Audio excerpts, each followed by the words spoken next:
저의 나이 이제 68입니다. 참, 살아보니 사람은 겉모습만으로 다 알 수 없다는 걸 알게 되더군요. 저의 아들 준호가 결혼하고 얼마 지나지 않아 며느리 지연이가 친구들을 집으로 초대한 날이 있었습니다. 그날 저는 처음으로 내가 이 집에서 어떤 존재인지 깨닫게 됐습니다.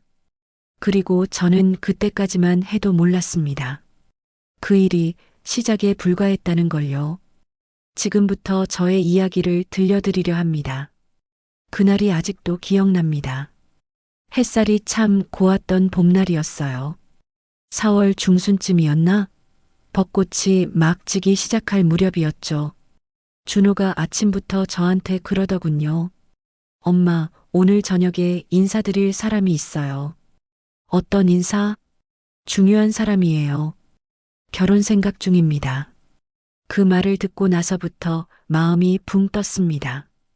손에 들고 있던 물컵을 놓은 줄도 모르고 그냥 서 있었어요. 그 애가 30이 넘도록 연애 한번 제대로 못하던 애였거든요. 성격이 둥글둥글해도 너무 순해서 늘 사람들한테 치일까 걱정이었는데 드디어 짝이 생겼다고 하니 속으로 얼마나 기뻤는지 모릅니다. 사실 마음 한편으로는 불안하기도 했어요. 어떤 아이일까? 우리 준호를 진짜 좋아하는 걸까? 혹시 돈 때문에 접근하는 건 아닐까? 이런저런 생각들이 머릿속을 맴돌았지요. 하지만 그보다는 기대감이 더 컸어요. 준호 아버지가 일찍 세상을 떠나고 나서 이 집에는 줄곧 우리 둘만 살았거든요. 이제야 여자 손길이 필요한 때가 온 거겠구나 싶었습니다. 냉장고 문을 열고 닫고 괜히 반찬통 들춰보며 뭘 더 해놔야 하나 손님 대접 제대로 해야겠다 싶었어요. 거실도 정돈하고 소파 커버도 새 걸로 바꾸고 화장실까지 다시 한번 닦았죠. 심지어 며느리 될지도 모르는 사람인데 마음은 이미 우리 가족이 될 사람으로 받아들이고 있었지요. 하루 종일 시계만 쳐다봤어요. 오후 5시에 온다고 했는데 4시쯤부터는 현관문 소리에도 귀를 쫑긋 세우고 있었죠. 거울 앞에서 옷매무새도 여러 번 다시 보고 머리카락도 빗어넘기고 나이 60이 넘어서 이런 떨림을 느낄 줄 몰랐어요. 5시가 돼서 초인종이 울렸어요. 준호가 문을 열었고 그 뒤로 여자아이가 조심조심 따라 들어왔습니다. 첫 느낌이요? 참 곱다. 그 말밖에 안 떠오르더군요. 하얀 블라우스에 단정한 긴 치마, 머리카락도 뒤로 깔끔히 묶은 모습이 요즘 아이답지 않게 정갈했어요. 화장도 진하지 않고 자연스럽게 입술에만 연한 색깔을 발랐더라고요. 무엇보다 눈빛이 맑았어요. 허세나 가식 없이 그냥 순수하게 긴장한 모습이 보였죠. 안녕하세요.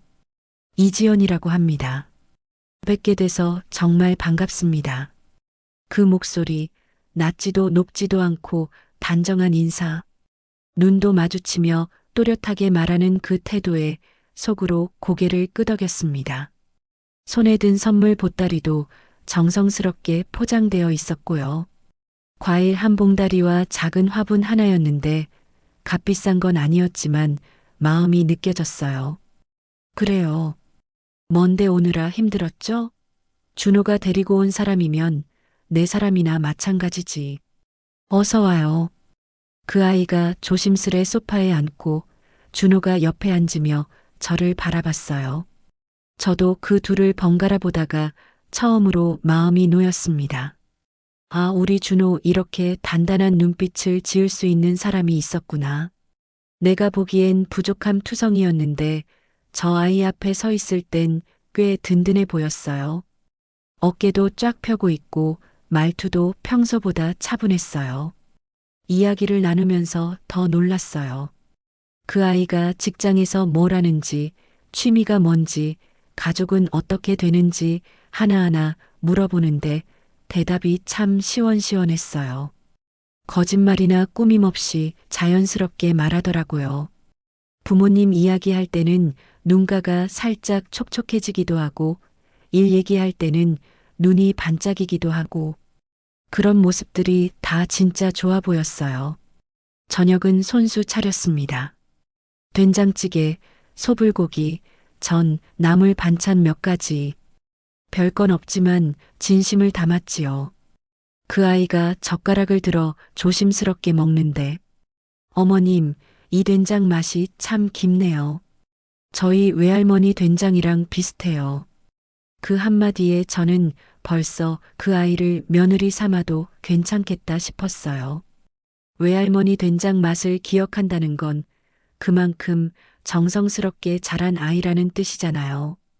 입에 발린 칭찬이 아니라 진짜 추억을 떠올리며 하는 말 같았어요. 밥을 다 먹고 나서도 그 아이는 설거지를 도와주겠다고 했어요. 처음 오는 집에서 그런 마음을 내는 게 쉽지 않은 일인데 말이에요. 저는 괜찮다고 했지만 그 아이는 물만이라도 받아주겠다며 싱크대 앞에 서더라고요. 그 모습을 보니 더 마음에 들었어요. 나중에 준호랑 설거지하다가 물었죠. 얘는 언제부터 만났니? 좀 됐어요. 말 안 했던 건 제가 진짜 확신이 들었을 때 보여드리고 싶어서요. 그래, 잘했다. 그 아이 착해 보이더라. 고마워요, 엄마. 지연이도 엄마 마음에 들고 싶다고 긴장했어요. 준호의 말을 들으니 그 아이가 저를 의식하고 있었다는 게 더 기특했어요. 시어머니 마음에 들려고 신경 쓰는 며느리감이라니. 이런 아이라면 정말 믿고 맡길 수 있겠다 싶었죠. 그날 밤 혼자 방에 누워 있는데요. 괜히 가슴이 따뜻하더라고요. 이제야 이 집에 사람 사는 소리가 들릴 것 같고, 이제야 이 집에 앞날이 생긴 것 같았어요. 손자 볼 날이 멀지 않겠구나. 그런 생각에 저절로 입가에 미소가 지어졌어요. 그 아이가 그렇게 저희 집안으로 들어왔습니다. 그런데요. 살아보니 사람은 겉모습으로 다 알 수 없다는 걸 알게 됐습니다. 결혼하고 얼마 지나지 않아 지연이가 친구들을 집으로 초대했을 때였습니다. 그날 저는 처음으로 내가 이 집에서 어떤 존재인지 깨닫게 됐습니다. 그리고 그땐 몰랐지요. 그 아이가 제 마음을 가장 깊이 찢어놓을 사람이 될 줄은요. 결혼식 날도 기억이 납니다. 그 아이 단아한 한복에 단정하게 웃고 있었지요. 분홍빛 저고리에 연한 자주색 치마가 어찌나 잘 어울리던지요.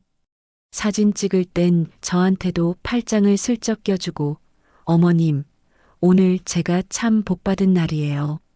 그 한마디에 괜히 마음이 찡했어요. 친척들도 다들 그러더군요. 며느리 복 터졌네. 얼굴도 착하게 생겼다. 요즘 저런 아가씨 보기 힘들어요. 목소리도 얌전하고 인사도 깍듯하게 잘하네. 그 말들이 어찌나 뿌듯하던지요. 속으로 나이고 내 팔자에 이런 며느리도 얻는구나 싶을 정도였습니다. 시어머니로서 이런 자랑스러운 마음 가져보기가 쉽지 않은데 말이에요. 결혼식장에서 지연이 어머니를 뵀는데 참 점잖은 분이더라고요. 우리 지연이가 부족한 게 많을 텐데 많이 가르쳐 주세요. 그 말씀을 들으면서 마음이 더 따뜻해졌어요. 역시 좋은 집안에서 잘 키운 아이구나 싶었죠. 결혼 후엔 당분간 저희 집에서 같이 살기로 했어요. 준호도 바쁘고 신혼집은 아직 준비 중이라 지연이 먼저 그 제안을 했죠. 어머님 곁에서 지내며 배우고 싶어요. 준호가 없을 땐 제가 집안일도 도울게요. 그 말이 얼마나 기특하던지 그냥 듣기만 해도 힘이 나는 말이었어요. 그래서 방 하나를 내주고 이불도 새 걸로 깔았죠. 커튼도 연분홍으로 바꾸고 화장대까지 새로 들여놨어요. 진짜 내 딸 온 것처럼 설렜습니다. 처음 며칠은 정말 좋았어요. 지연이가 아침마다 어머님, 안녕히 주무셨어요? 하고 인사하고 밥상 차릴 때도 제가 수저 놓을게요 하며 도와주고 저녁엔 준호가 늦으면 저랑 둘이 앉아서 차도 마시고 이런저런 얘기도 나누고 그런 시간들이 참 포근했어요. 그런데 말이죠. 며칠, 아니, 일주일 정도 지나니 뭔가 조금씩 이상해지기 시작했어요. 변화는 아주 미묘했어요. 처음에는 제가 그냥 착각하는 건가 싶을 정도로요. 어머님, 김치찌개는 제가 한번 끓여볼게요. 그래, 그럼 내가 돕지 뭐. 아니에요. 저 혼자 하는 게 편해요. 그 말투가 참 겉으론 공손하지만 묘하게 벽을 치는 느낌이 들었어요. 같이 하자는 게 그렇게 부담스러운 일인가 싶었죠. 며느리와 시어머니가 함께 부엌에 서는 게 뭐 그리 불편한 일일까요? 그리고 다음 날 아침이었어요. 제가 일찍 일어나 남을 다듬고 있는데 지연이는 거실 소파에 앉아 핸드폰만 보고 있더군요. 화면을 들여다보며 킥킥거리기도 하고 뭔가 열심히 타이핑하기도 하고 저는 부엌에서 혼자 고사리 한 웅큼을 다듬고 있었는데 말이에요. 지연아, 고사리 좀 손질해 줄래? 아, 어머님, 제가 어제 설거지 했잖아요. 그래, 그랬지. 이따 준호랑 마트도 가야 해서 잠깐 쉬고 있었어요. 그냥 말끝이 이상했습니다. 정확히 뭐가 문제인진 몰라도 같이 사는 사람끼리 이럴 수 있나 싶은 찜찜함이 남았어요. 어제 설거지 한 번 했다고 오늘은 아무것도 안 해도 되는 건가요? 저는 매일 밥하고 빨래하고 청소하는데 말이에요. 그리고 또 이상한 게 준호가 없을 때와 있을 때가 완전히 달랐어요. 준호가 집에 있을 땐 어머님 드실 차 끓여 드릴까요? 어머님, 이거 무거우시죠? 제가 들어드릴게요. 이러면서 한없이 다정했는데 준호가 회사에 가고 나면 마치 다른 사람이 되는 것 같았어요. 그날 저녁 준호가 들어오니 지연이가 현관까지 달려나가 웃으며 말하더군요. 자기야, 우리 그 식당 예약했어. 그래. 고마워. 근데 어머님이 고사리 좀 손질해달라 하시는데 내가 좀 피곤해서 못 도와드렸어. 그 말에 준호가 힐끗 저를 보더니 그러던군요. 그러면서 엄마 지연이 일하는 것이 스트레스 많이 받는 일이에요. 그 시선에 뭔가 섞여 있었어요. 엄마가 지연이를 많이 부려먹나? 하는 의심 같은 게 말이에요. 나는 괜히 눈길 피하고 그저 방으로 들어왔어요. 마음이 답답하고 억울했지만 뭐라고 변명할 말도 없었어요. 그 뒤로는 더 조심스러워졌어요. 혹시 제가 지연이한테 뭔가 무리한 부탁을 하는 건 아닌가? 혹시 준호가 저를 나쁘게 생각하는 건 아닌가?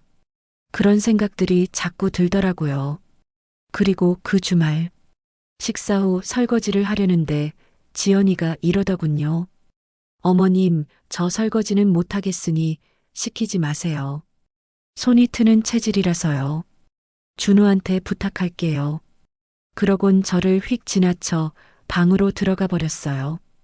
저는 그 자리에 서서 멍하니 싱크대를 바라봤어요. 손이 트는 체질? 그럼 결혼 전에 어떻게 살았을까요? 그리고 정말 손이 트는 게 걱정이라면 고무장갑을 끼면 될 일 아닌가요? 그때 처음으로 느꼈습니다. 이에 결혼 전 모습이랑 뭔가 다르다. 예의도 있었고 말도 조곤조곤하지만 그 안에 담긴 속뜻은 어머님은 해도 되는 사람, 나는 해선 안 되는 사람 그렇게 선을 긋는 듯 했습니다. 가만히 생각해 보니 이상한 게 한두 가지가 아니었어요.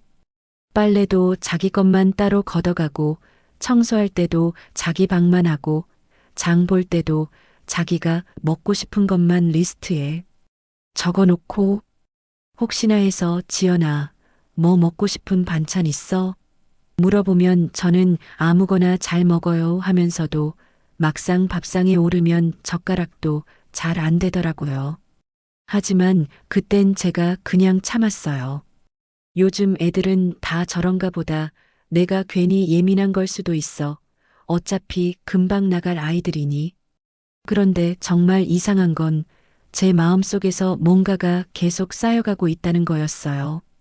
말로는 설명하기 어려운 답답함, 서운함, 그리고 외로움까지. 근데 말이죠. 작은 모래가 신발에 들어오면 처음엔 그냥 불편하잖아요. 근데 그게 계속되면 나중엔 상처가 납니다. 그 아이의 말투와 행동, 그 조용한 무시가 바로 그 모래알이었어요. 그리고 저는 그때 몰랐어요. 이게 시작에 불과하다는 걸 말이에요. 그날도 평범한 하루였습니다. 지연이가 퇴근하고 돌아오더니 현관에서부터 짜증 섞인 한숨을 내뱉으며 가방을 던지듯 내려놓더군요. 어머님, 오늘 저녁은 뭐예요? 그 말투에 순간 멈칫했습니다. 마치 식당에서 메뉴를 묻는 것 같은 그런 톤이었어요. 밥은 해놨고 반찬은 어제 먹던 거 있어. 지연이는 실망한 듯한 표정이었습니다.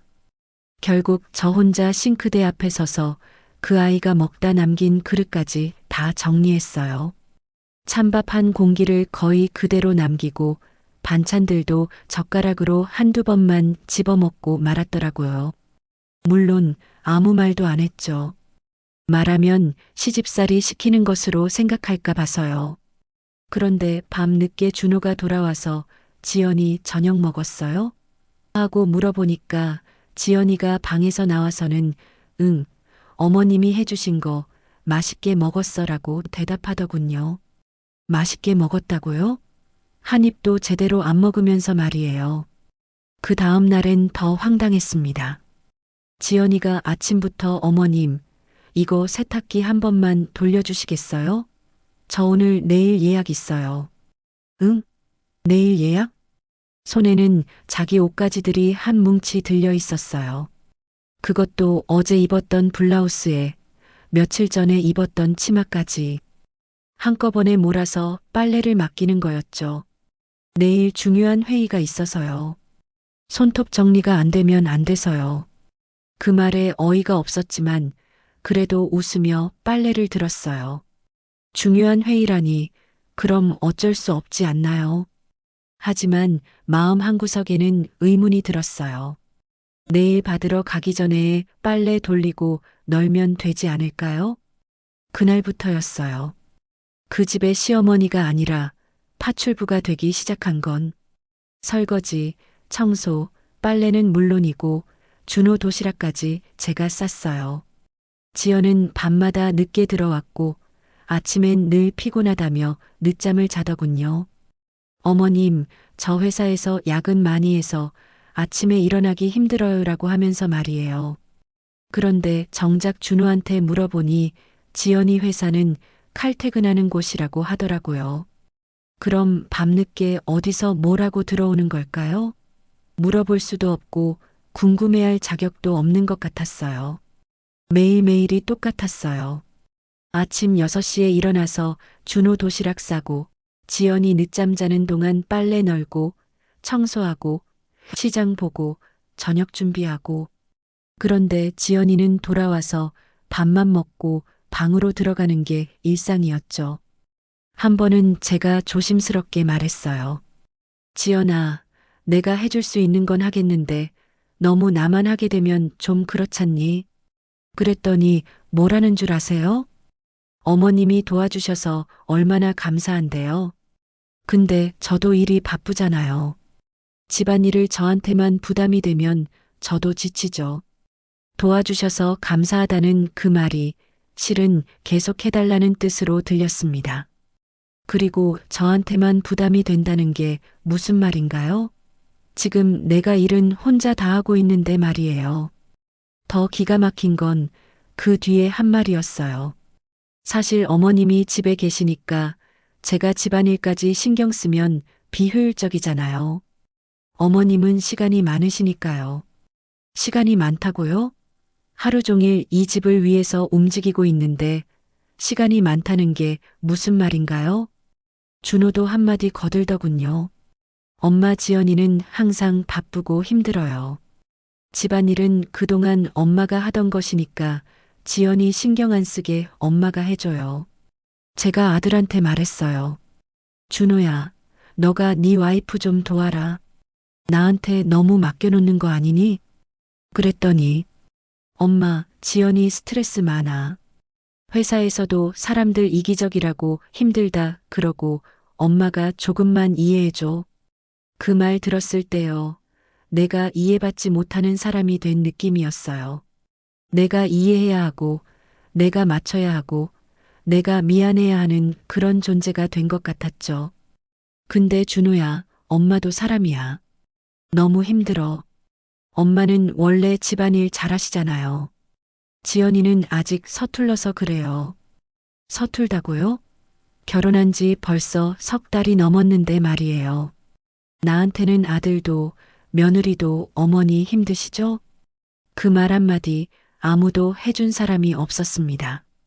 그때 처음으로 깨달았어요. 이건 내가 원했던 며느리와의 삶이 아니라는 걸요. 사람 마음이라는 게요. 말 한마디로 무너질 수 있다는 걸 그날 처음 알았습니다. 며칠 전엔 친구들 모임이 있었어요. 1년에 서너 번 얼굴 보는 사이인데 다들 모이면 손주 자랑, 며느리 자랑, 여행 자랑이 빠지질 않죠. 우리 지수 며느리가 프랑스로 효도 여행 보내줬다니까. 우린 며느리가 제주도 리조트 다녀오라고 용돈 줬어. 우리 며느리는 나한테 너무 잘해. 고마워서 눈물 나. 그 말들 사이에서 나는 점점 작아졌습니다. 찻잔을 들고 있는 제 손이 살짝 떨리는 걸 느꼈어요. 다들 그렇게 행복해 보이는데 왜 나만 이렇게 마음이 무거울까요? 우리 막내 며느리는 아예 시어머니 생신에 케이크도 직접 만들어 와. 손재주가 어찌나 좋은지 몰라. 부럽네. 우리는 명절 때만 와도 고마운데. 그래도 너희는 손주들이 매주 오잖아. 우리는 명절에나 한 번씩 봐. 그런 대화를 듣고 있자니 문득 우리 집 상황이 떠올랐어요. 지연이는 나에게 뭘 해줬는지, 아, 맞다. 아무것도 없었죠. 누군가 말하더군요. 경자야, 너는 며느리 잘 들였잖아. 결혼식 때 봤는데 어찌나 곱고 참하던지. 성격도 좋다며? 순간 내 가슴이 쿡 하고 찔렸습니다. 그래. 뭐 착하지. 다들 그렇잖아. 요즘 애들은 바쁘니까. 나는 그냥 얼버무렸습니다. 한마디 더 붙이면 눈물부터 나올 것 같아서요. 이 사람들 며느리가 해외도 보내주고 사진도 찍고 고맙다는 말도 듣고 주말이면 손주들이 오고 그러다는데 나는 집에서 청소하고 밥하고 그 아이는 날 도와주는 존재가 아니라 당연하게 쓰는 사람이잖아. 집에 가는 길이 참 길게 느껴졌어요.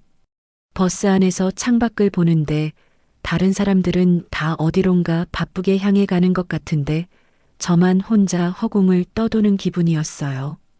돌아오는 버스 안에서 햇살은 좋았지만 내 마음은 점점 더 텅 비어갔습니다. 집에 도착해서도 한동안 현관 앞에 서 있었어요. 문을 열고 들어가면 또 설거지거리가 싱크대에 쌓여 있을 게 뻔했거든요. 정말 그랬어요. 지연이는 점심으로 라면을 끓여 먹었는지 냄비가 그대로 있었고 그릇도 그대로 젓가락도 그대로 놓여 있었어요. 제가 나간 사이에 점심 한 끼 해먹고도 설거지 하나 안 해놓았더라고요. 그 며칠 후 지연이가 친구들을 집으로 초대한다고 그러더군요. 그날이 왔어요. 어머님, 저녁은 제가 다 준비할게요. 손님 오시니까 어머님은 그냥 쉬세요. 그 말에 괜히 마음이 좀 누그러지긴 했어요. 오랜만에 며느리가 내 체면 세워주는구나 싶었거든요. 혹시 그동안 제가 지연이를 너무 안 좋게만 생각했나 하는 마음도 들었어요. 그래서 그날은 진짜 방 안에만 조용히 있었어요. 물 마시는 것도 조용하게, 화장실도 눈치 봐가며 살짝 다녀왔습니다. 친구들 앞에서 며느리가 창피당하면 안 되니까요. 거실에서는 웃음소리가 끊이지 않았어요. 지연이 목소리도 평소보다 밝고 경쾌했고요. 역시 친구들이 있으니까 기분이 좋구나. 이런 시간도 필요하지 하며 이해하려고 했어요. 그런데 손님들 웃음소리 사이로 낯선 단어가 귀에 걸렸습니다. 화장실을 다녀오는 길에 거실 쪽에서 들려오는 대화였어요. 지연 씨 진짜 힘들겠다. 시댁에서 같이 사는 거 힘들지 않아? 아, 힘들다기보단 어머님이 파출부처럼 다 해주시니까 사실 편하긴 해요. 내가 할 일이 거의 없어요. 그 순간 제 걸음이 멈췄습니다. 방문도 완전히 열지 않았고 그저 문틈 너머로 들린 말이었지만 그 한 줄이 뼛속까지 박혔습니다. 정말? 그럼 설거지나 청소 같은 것도 안 해도 돼? 응. 그냥 밥만 먹으면 끝이야. 아침에도 제가 늦잠 자도 도시락까지 다 싸주시고 친구들이 웃으며 와, 완전 로또다. 나도 그런 시어머니 만났으면 좋겠어 하는 소리까지 들렸어요. 그동안 도와드릴게요 하던 말, 저 혼자 할게요 하던 웃음, 그 모든 게 한순간에 그 아이가 날 어떻게 생각해 왔는지 알게 해줬습니다. 나는 그 아이 입에선 어머니가 아니라 파출부였던 겁니다. 다리에 힘이 빠져서 벽에 기댔어요. 가슴이 답답하고 숨쉬기가 힘들었어요.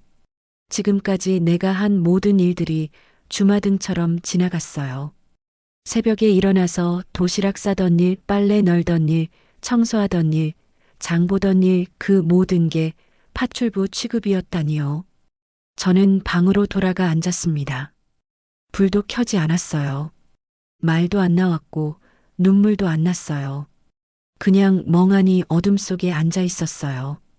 어머님이요? 거의 파출부처럼 도와주세요. 진짜 편하긴 해요. 그 말이 계속 머릿속에서 맴돌았어요. 그게 농담이었다 해도 그 안엔 진심이 있었어요. 진심으로 저를 그렇게 생각하고 있었던 거예요. 그 아이는 나를 어머님이라 부르지만 속으론 파출부라고 부르고 있었던 겁니다. 친구들이 돌아간 후에도 한참을 그렇게 있었어요. 지연이가 방문을 두드리며 어머님 괜찮으세요? 하고 물어봤지만 대답할 수가 없었어요. 그 목소리마저도 이제는 가식으로 들렸거든요. 그날 밤 준호에게 말했어요. 지연이가 나를 파출부라고 했다. 친구들 앞에서 엄마 그냥 농담이잖아. 그걸 너무 진지하게 듣지 마. 너도 그걸 농담으로 들리니? 요즘엔 다 그래. 지연이도 엄마 좋아해. 그 말이 더 서글펐습니다. 내 아들은 그 말이 얼마나 모욕적인지 모르는구나. 아니, 모른 척 하는 거겠지요. 준호야, 엄마가 너희 위해 얼마나 많은 일을 하는지 아니? 알아요. 그래서 지연이도 고맙다고 그러잖아요. 고맙다고? 언제? 그냥 항상 그런 마음이겠죠. 준호도 결국 저를 이해하지 못하는 거였어요. 아니, 이해하려고 하지 않는 거였을 수도 있고요. 자기 아내 편을 드는 게 편하니까요. 아들도 이제 엄마는 자기들을 위해 일하는 사람으로만 생각하는 거예요. 그날 밤 내 손등 위에 내려앉은 전등 불빛이 이상하게 차갑게만 느껴졌습니다. 언제부터 이 집에서 제가 이렇게 외로운 존재가 됐을까요? 나는 이 집에서 더는 어른도 식구도 아니었습니다. 그저 지연에게 불편한 변수 하나일 뿐이었어요. 있으면 편리하고 없으면 불편한 그런 존재 말이에요. 그리고 그 밤 저는 처음으로 생각했어요. 이대로 계속 살 수는 없다고. 뭔가 바뀌어야 한다고 생각했어요. 그런데 지난번 지연이 친구들 왔을 때 너무 무리해서 허리가 좀 아팠어요.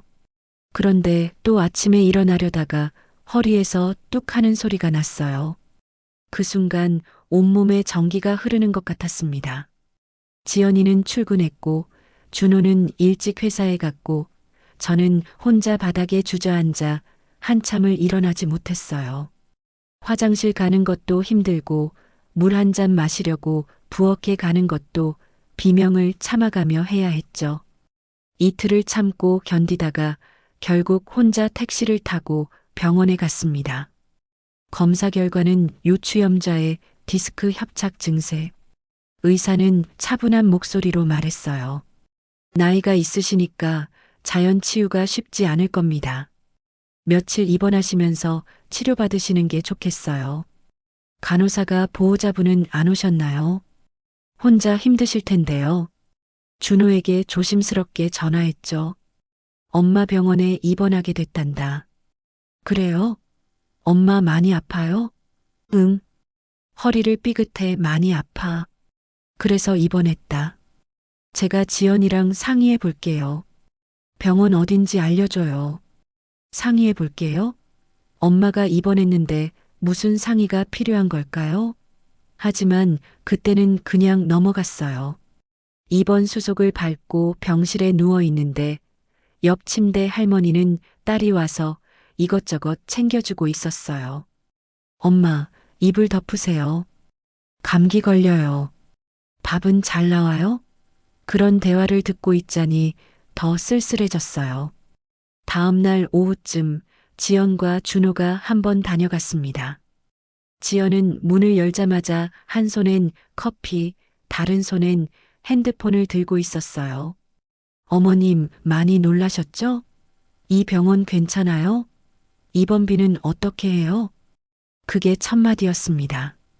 안부보다는 입원비 걱정이 먼저였어요.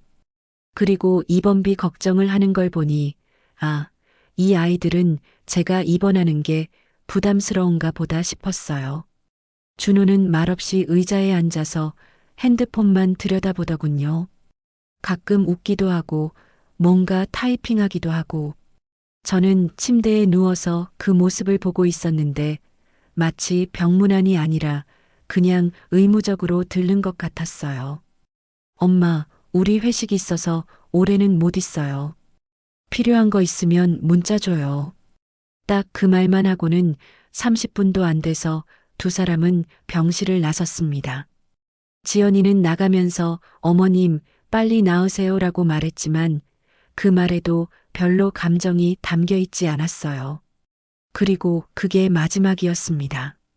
그 후로 퇴원할 때까지 일주일 동안 단 한 번도 다시 오지 않았어요. 처음 이틀은 혹시나 했어요. 바쁘니까 오늘은 못 오겠지만 내일쯤은 오겠지 하고 말이에요. 하지만 사흘, 나흘이 지나도 연락조차 없었어요. 간호사가 물었습니다. 보호자는 왜 안 오세요? 물리치료 스케줄도 보호자가 함께 상의해야 하는데요. 바쁜가 봐요. 내 애들이 바빠서요.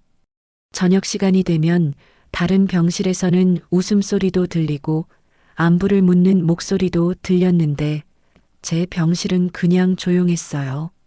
준호 문자는 딱 한 통. 엄마 괜찮죠? 이번 주 너무 바빠서 다음 주엔 꼭 갈게요. 하지만 다음 주에도 오지 않았어요. 지연이 메시지는 이모티콘 하나 없이 두 줄. 몸 조심하세요. 회의가 많아서 당분간 못 찾아뵐 듯해요. 당분간이라는 게 얼마나 될까요? 저는 지금 당장 아픈데 당분간은 또 무슨 말인가요? 간호사가 물티슈를 가져다 주며 할머니, 가족분은 오늘도 안 오세요? 할 때마다 네, 다들 바빠요라고 대답해야 하는 게 얼마나 서글펐는지 모르세요. 나는 이 집에서 밥 해주고 설거지하고 빨래하고 잔소리 한 번 안 하고 참았는데 내가 아프니까 그들은 나를 병실에 남겨두고 각자의 일상으로 돌아가 버렸습니다. 그때 깨달았어요. 내가 집에 있을 때는 필요했지만 내가 없어도 그들의 생활에는 아무 문제가 없다는 걸 말이에요. 어쩌면 더 편할 수도 있겠다는 생각까지 들었어요. 퇴원하던 날 간호사가 묻더군요. 어르신, 보호자 없으세요? 휠체어 밀어드릴까요? 혼자 가시기엔 아직 무리일 것 같은데요. 괜찮아요.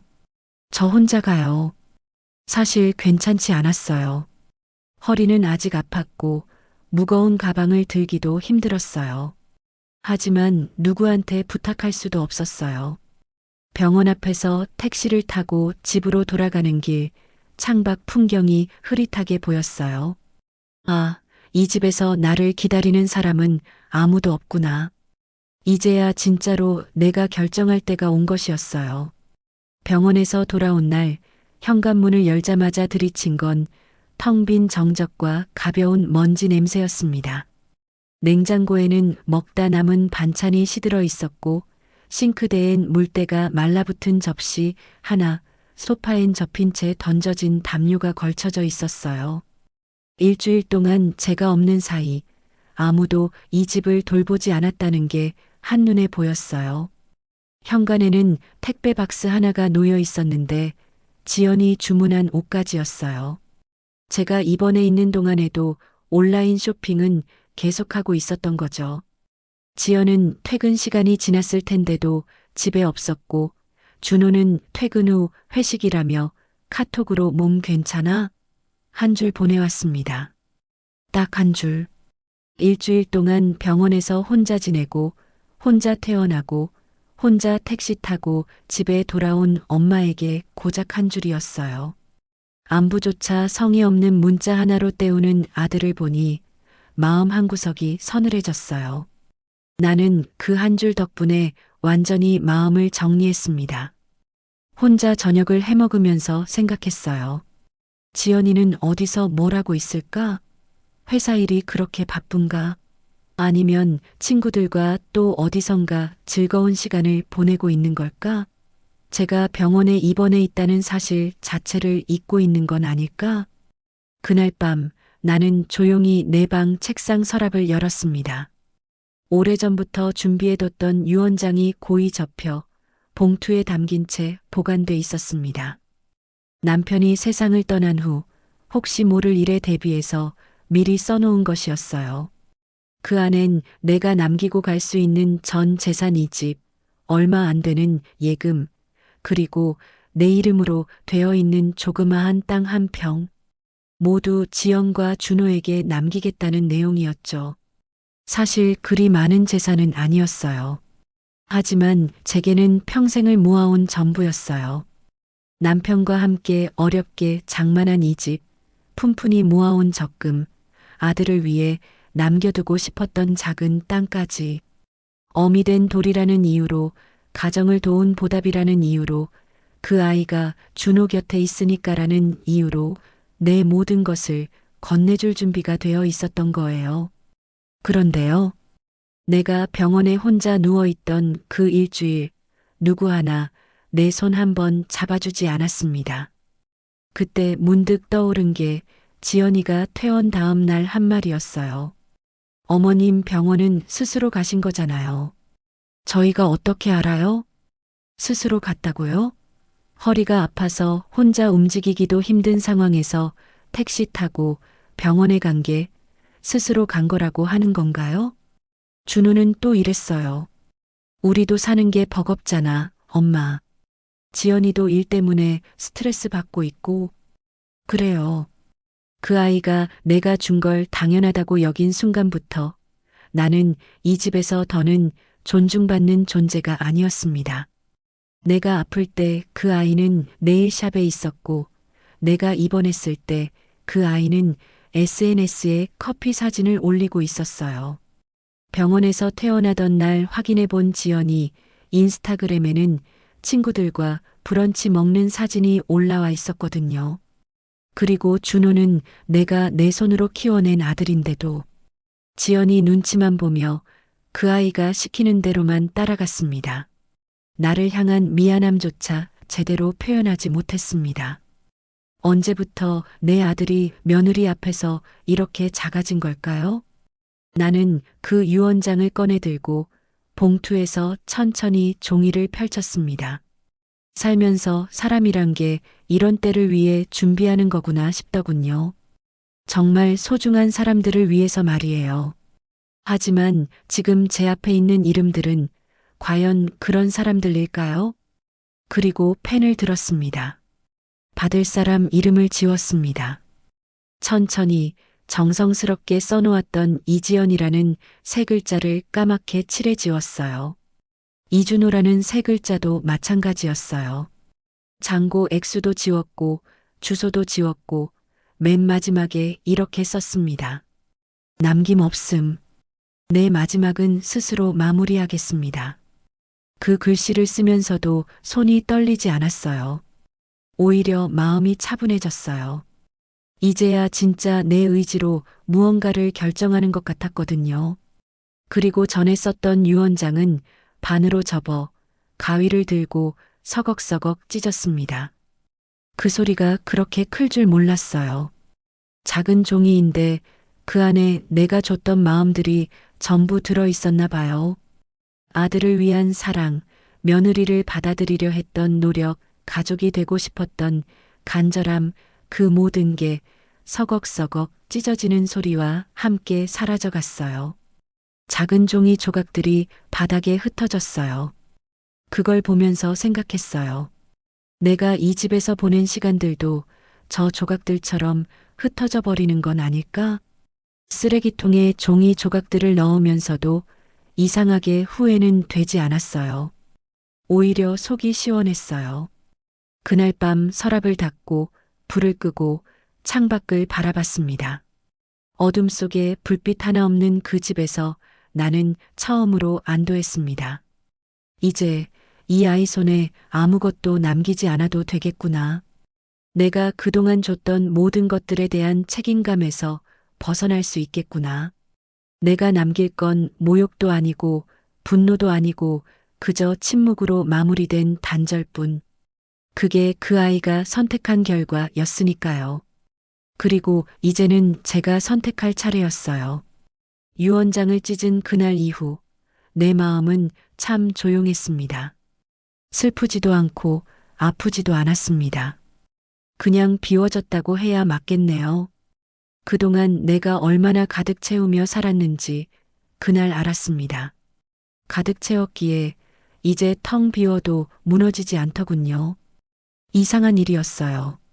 며칠 동안 나는 더는 그들을 위해 아무것도 하지 않았는데 오히려 마음이 편했어요. 설거지도 내 것만, 빨래도 내 것만, 청소도 내 방만. 이렇게 간단한 일이었나 싶었죠. 그런데 준호와 지연이의 표정은 점점 어두워졌어요. 처음에는 어머님이 몸이 아직 안 좋으신가 보다 하며 이해하려 했지만 사흘째 되던 날부터는 눈치를 보기 시작했어요. 어머님, 저희 저녁은 어떻게 해야 할까요? 지연이가 조심스럽게 물어보더군요. 너희가 알아서 해. 나는 내 것만 하겠다. 그때까지도 그들은 제가 일시적으로 화가 난 거라고 생각했나 봐요. 하지만 날이 갈수록 저는 더 단호해졌어요. 며칠 후 안방 문을 똑똑 두드리는 소리가 들렸습니다. 준호와 지연이 조심스레 들어섰습니다. 엄마. 준호가 먼저 말을 꺼냈어요. 유언장 바꾸셨죠? 나는 책상에서 시선을 떼지 않은 채 고개를 살짝 끄덕였습니다. 응.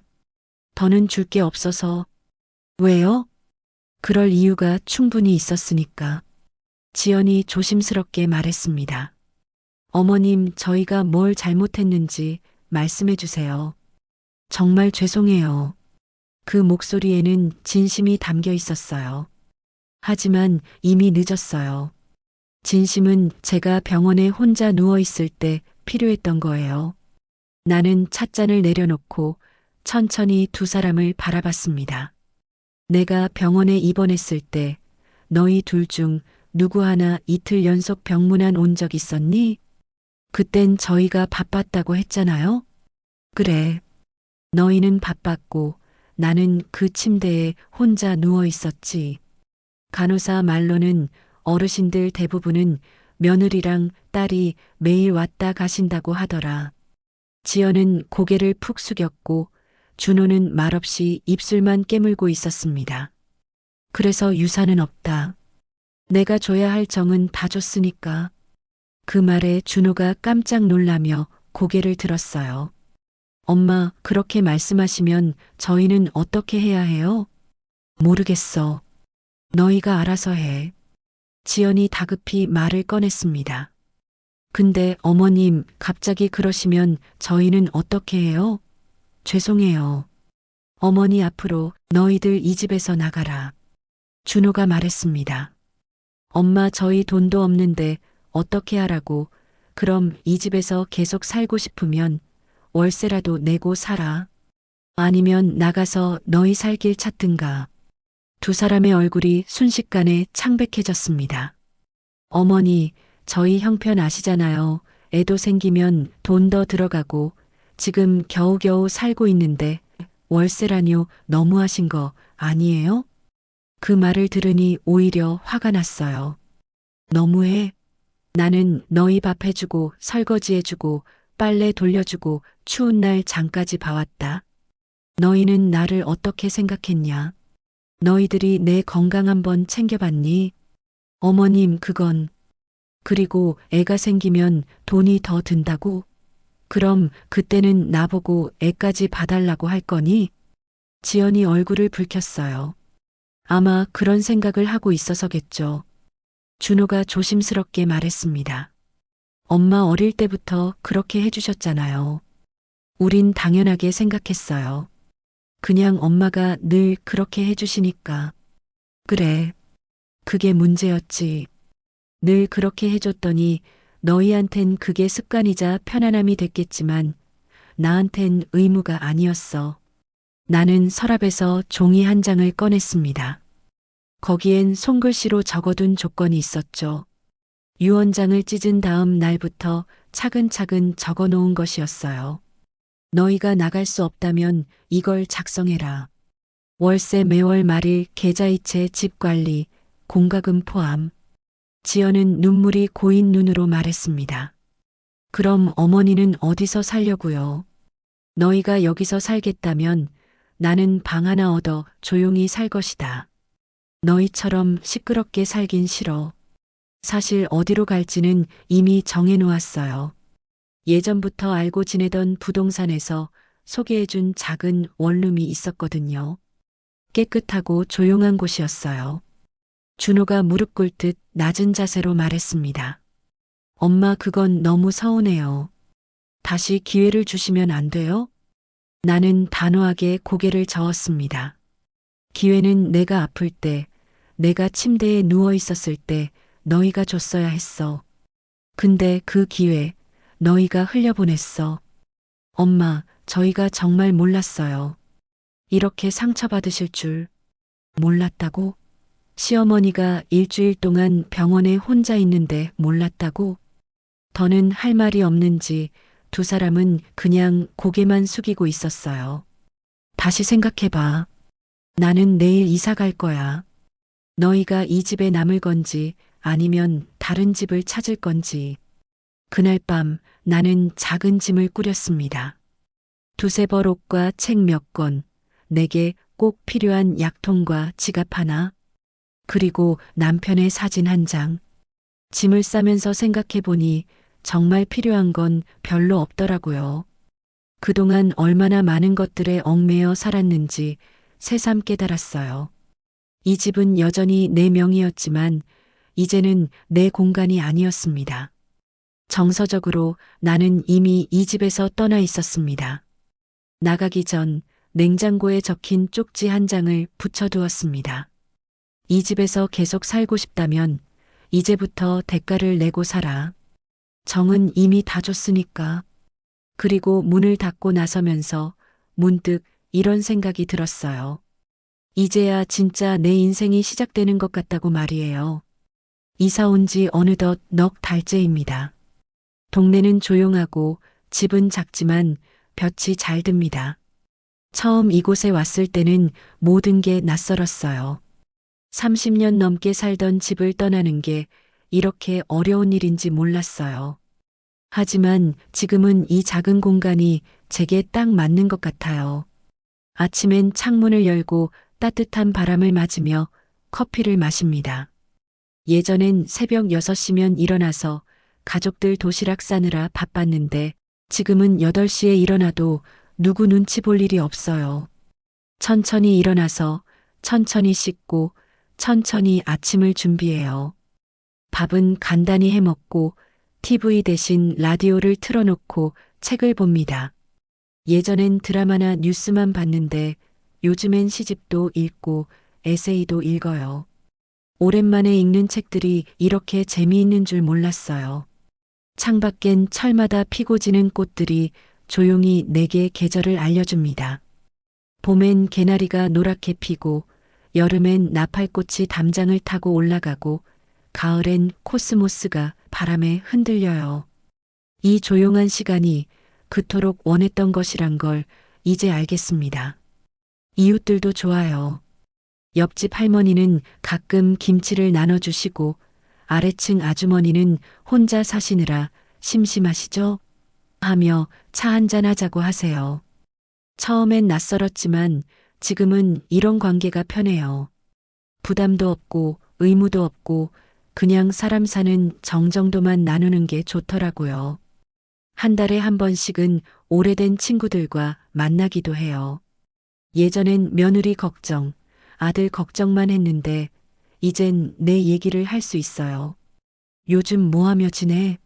책 읽고 산책하고 그냥 내 마음대로 살아. 그럼 친구들이 부럽다고 해요. 나도 그렇게 살고 싶어. 누군가가 물었죠. 혼자 살아서 안 외로우세요?